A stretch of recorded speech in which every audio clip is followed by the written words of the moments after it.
Capítulo 7. El todo en todo. Si bien es cierto que todo está en el todo, no lo es menos que el todo está en todas las cosas. El que comprende esto debidamente ha adquirido gran conocimiento. El Kybalion. Cuán a menudo se ha oído a la mayoría repetir la afirmación de que su deidad era todo en todo, y cuán poco ha sospechado el íntimo significado oculto encerrado en esas palabras emitidas tan sin ton ni son. La expresión comúnmente empleada es lo que ha quedado de la máxima hermética del epígrafe, como dice el Kybalion. El que comprende esto debidamente ha adquirido gran conocimiento. Y si esto es así, tratemos de comprender lo que significa, dada su gran importancia. En esa máxima está encerrada una de las más grandes verdades filosóficas, científicas y religiosas. Ya hemos dado la enseñanza hermética concerniente a la naturaleza mental del universo, la verdad de que el universo es mental, sostenido en la mente del todo. Como dice el Kybalion en el pasaje citado, todas las cosas están en el todo. Pero nótese también la siguiente información correlacionada. Es igualmente cierto que el todo está en todas las cosas. Esta contradicción aparente es conciliable según la ley de la paradoja. Es además una afirmación hermética exacta sobre las relaciones que existen en el todo y su universo mental. Ya hemos visto cómo es que todo está en el todo. Examinemos ahora el segundo aspecto del asunto.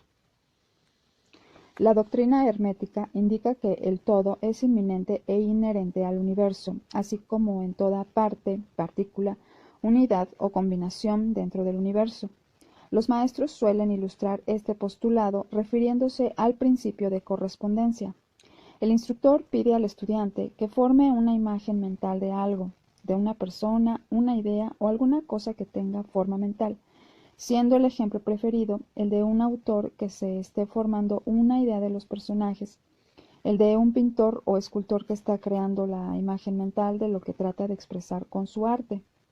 En cada caso, el estudiante verá que, aunque la imagen tiene existencia y ser únicamente dentro de su propia mente, sin embargo, el estudiante mismo, autor, pintor o escultor, es, en cierto sentido, inmanente en dicha imagen. En otras palabras, toda virtud, vida, espíritu o realidad de la imagen mental se deriva de la inmanente mente del pensador. Medítese esto un instante hasta que se comprenda bien la idea. Empleando otro ejemplo, podríamos decir que Otelo, Iago, Hamlet, Lear, Ricardo III, etc., existieron en la mente de Shakespeare en el momento de su concepción o creación, y sin embargo, Shakespeare existió también dentro de cada uno de esos personajes, dándoles su vitalidad, su espíritu y su acción. ¿Cuál es el espíritu de los personajes que conocemos como Micawber, Oliver Twist, Uriah Heep?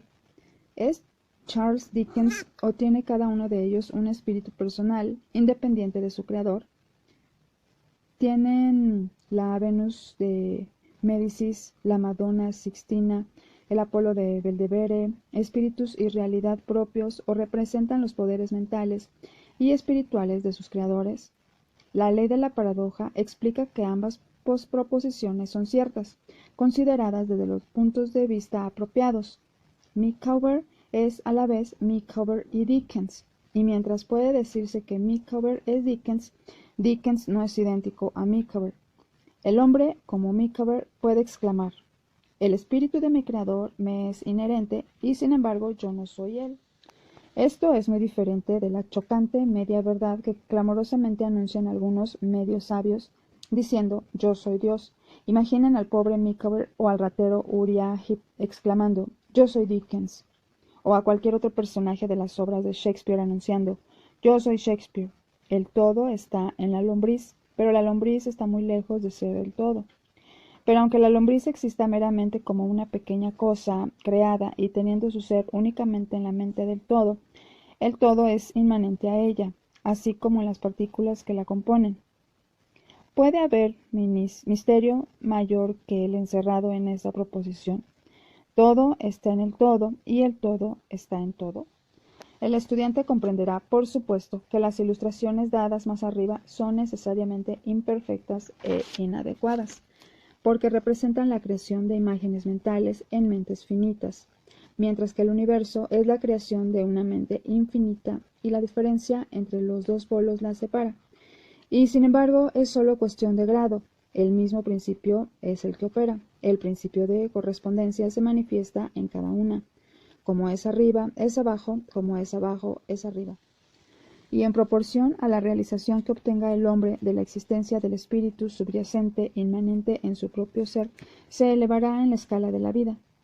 Esto es lo que significa el desarrollo espiritual, el reconocimiento, la realización y la manifestación del espíritu interno. Recuérdese siempre esta definición, la del desenvolvimiento espiritual, porque contiene la verdad de toda verdadera religión. Existen muchos planos del ser, muchos subplanos de vida, muchos grados de existencia en el universo, y todos dependen del adelanto de los seres en la escala, cuyo punto más bajo es la materia más densa, estando el ser más elevado separado del espíritu del todo, solo por una sutilísima división, y por todas partes, a lo largo de esta escala de la vida, todo está en movimiento. Todos están en el sendero, cuyo fin y meta es el todo. Todo progreso es una vuelta al hogar. Todo se mueve hacia arriba, adelante, a pesar de las aparentes contradicciones. Este es el mensaje del iluminado.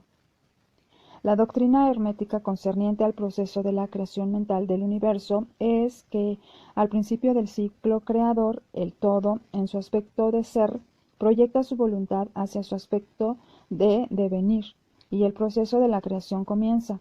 Se dice que este proceso se reduce a una disminución gradual de intensidad vibratoria hasta que se alcanza un grado muy bajo de energía vibrante, en cuyo punto se manifiesta la forma más densa posible de materia. Este proceso se llama involución porque el todo se envuelve en su creación, y esto tiene su correspondencia en los procesos mentales de un artista, escritor o inventor, quien se envuelve tanto en su creación mental que olvida casi completamente su propia existencia, pues en esos momentos vive en su creación. Si en vez de la palabra envolverse empleáramos la de absorberse, quizás se diera una idea más clara del significado que trata de sugerir. A este estado involucionario de la creación suele también llamársele la emanación de la energía divina, así como el estado evolucionario se denomina absorción. Al polo más extremo del proceso creador se le considera como el más separado del todo, en tanto que el principio del estado evolutivo es mirado como un retorno de la oscilación del péndulo del ritmo, como una vuelta al hogar. La enseñanza es que durante la efusión las vibraciones se van amortiguando gradualmente hasta que el impulso amortiguador cesa por último, y entonces se produce el retorno de la oscilación pendular. Pero existe esta diferencia, que mientras en la efusión se manifiestan las fuerzas creadoras compactamente como un todo desde el comienzo mismo del estado involutivo o de reabsorción, se manifiesta la ley de la individualización, esto es, la tendencia a separarse en unidades de fuerza, de tal manera que lo que dejó al todo como no individualizada energía vuelve a su fuente originaria como innumerables unidades de vida, altamente desarrolladas, que se han ido levantando cada vez más alto en la escala por medio de la evolución física, mental y espiritual. Los antiguos herméticos empleaban la palabra meditación para describir el proceso de la creación mental del universo en la mente del todo, habiéndose empleado también frecuentemente la palabra contemplación, pero la idea que parece sugerir es la del empleo de la atención divina. Atención es una palabra derivada de raíz latina que significa alcanzar, llegar, y el acto de atención es realmente un alcance, una extensión de la energía mental, de manera pues que comprenderemos perfectamente el concepto si examinamos el verdadero significado de la atención. La doctrina hermética concerniente a la evolución es que el todo, habiendo meditado sobre el principio de la creación y establecido así la base material del cosmos, pensándolo en la existencia, gradualmente va despertándose de su meditación y al hacerlo produce la manifestación del proceso evolutivo en los planos material, mental y espiritual, sucesivamente en orden. Así empieza el movimiento ascendente y todos los seres comienzan a dirigirse hacia el espíritu. La materia se va haciendo menos densa, las unidades vienen a ser, las combinaciones se inician, la vida aparece y va manifestándose en formas cada vez más elevadas, y la mente se va haciendo más evidente, vibrando todo cada vez más intensamente. En una palabra, el proceso entero de la evolución, en todas sus fases, comienza y sigue de acuerdo con las leyes del proceso de absorción. Todo esto ocupa eones y eones de tiempo, estando compuesto cada eón por millones de años. Pero, según dice el iluminado, toda la creación, incluyendo la involución y la evolución de un universo, no es más que un abrir y cerrar de ojos para el todo. Al final de innúmeros ciclos de eones de tiempo, el todo retira su atención, contemplación o meditación del universo, porque la gran obra ha terminado y todo queda absorbido en él de quien otrora emergiera. Pero el misterio de los misterios es que el espíritu de cada alma no queda aniquilado, sino que se expande infinitamente, sumergiéndose uno en el otro, el creador y el creado. Esa es la voz de la iluminación. La ilustración expuesta sobre la meditación y el subsiguiente despertar de ella del todo no es, por supuesto, más que un intento de descripción del proceso infinito mediante un ejemplo finito. Pero no obstante, como es arriba, es abajo. La diferencia es sólo de grado, y así como el todo se despierta de su meditación sobre el universo, así también el hombre, a su debido tiempo, cesará de manifestarse sobre el plano material y se irá retirando cada vez en el espíritu interno, que ciertamente es el ego divino. Hay otra cosa más de la que deseamos hablar en esta lección, y esto llega muy cerca del campo metafísico de especulación, aunque nuestro propósito es simplemente el mostrar la futilidad de tal especulación. Aludimos a la pregunta que inevitablemente se presenta ante la mente de todos los pensadores que se han aventurado a buscar la verdad. La pregunta es, ¿por qué creó el todo al universo? Esta pregunta podrá ser formulada en diferente forma, pero su esencia es siempre la misma. Mucho han luchado los hombres para contestársela, pero aún no se posee respuesta alguna que merezca ese nombre. Algunos se han imaginado que el todo ganaría algo con ello, pero eso es absurdo, porque ¿qué es lo que podrá obtener el todo que ya no posea? Otros dicen que el todo desea amar algo, o que lo había creado para divertirse, o porque estaba solo, o para manifestar su poder. Pero todas esas respuestas son pueriles e infantiles y pertenecen a la primera infancia del pensamiento. Algunos han tratado de explicar el misterio, presumiendo que el todo se vio compelido a crear, en razón de su naturaleza interna o su instinto creador. Esa idea, si bien representa un adelanto sobre las otras, tiene un punto débil. Si su naturaleza interna o instinto creador lo impulsara a hacer algo, entonces la naturaleza interna o instinto creador sería el absoluto en vez del todo, y de ahí que la proposición falle por su misma base. Sin embargo, el todo se crea y se manifiesta y parece encontrar cierta satisfacción al hacerlo. Y es muy difícil escapar a la conclusión de que en algún grado infinito tendría que tener algo que correspondiera a una naturaleza interna o instinto creador en el hombre, con un deseo y voluntad correspondientemente infinito. No podría obrar si no quisiera hacerlo, no podría hacerlo a menos que lo deseara, y no lo desearía si no obtuviera con ello una satisfacción.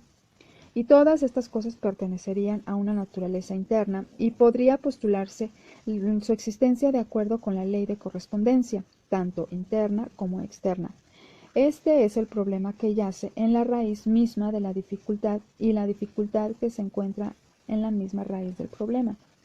Estrictamente hablando, no puede decirse que haya ninguna razón para obrar, porque una razón implica una causa, y el todo está por encima de la causa y del efecto, salvo cuando su voluntad misma se convierte en una causa, en cuyo momento el principio se pone en movimiento. De manera, pues, que no puede pensarse en el mismo asunto, porque como el mismo todo es incognoscible, así como nos vemos obligados a decir simplemente el todo es, así también solo podemos decir que el todo obra porque obra, Y en último término, el todo es la razón en sí misma, y puede decirse en verdad que él es su propia razón, su propia ley, su propio acto.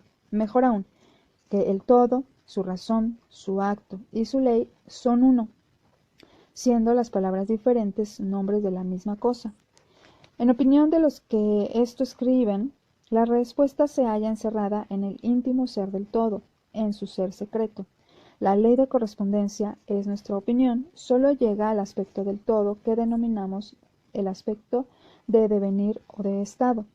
Tras ese aspecto está el de ser, en el cual todas las leyes se pierden en la ley, todos los principios en el principio, y el todo, el principio y el ser son idénticos, uno y lo mismo.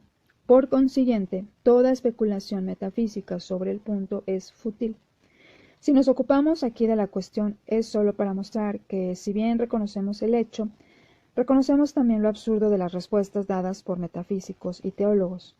En conclusión, podrá ser de interés para los estudiantes el saber que, en tanto que algunos de los antiguos y modernos instructores herméticos se inclinan más bien a aplicar el principio de correspondencia a la cuestión, que da por resultado la naturaleza interna, la leyenda dice que Hermes el Grande, cuando le fue hecha esa pregunta por algunos de sus más avanzados estudiantes, contestó apretando los labios fuertemente y no diciendo una palabra, como si indicara que no había respuesta. Pero también puede ser que quisiera aplicar el axioma de esta filosofía que dice que los labios de la sabiduría permanecen cerrados, excepto para los oídos del entendimiento, en la creencia de que aún sus más aventajados discípulos no poseían la comprensión necesaria que los calificara para esa enseñanza. De cualquier manera, si Hermes poseyó el secreto, no lo comunicó, y por lo menos en lo que al mundo concierne, los labios de Hermes están cerrados al respecto. Y si Hermes el Grande vaciló en hablar, ¿quién sería el osado mortal que tratara de enseñarlo? Pero recordémoslo, cualquiera que sea la respuesta de este problema, si es que hay alguna, la verdad es que, si bien es cierto que todo está en el todo, no lo es menos que el todo está en todas las cosas. La proposición en este punto es enfática, y para terminar repetiremos las palabras de la cita. El que comprenda esto debidamente ha adquirido gran conocimiento.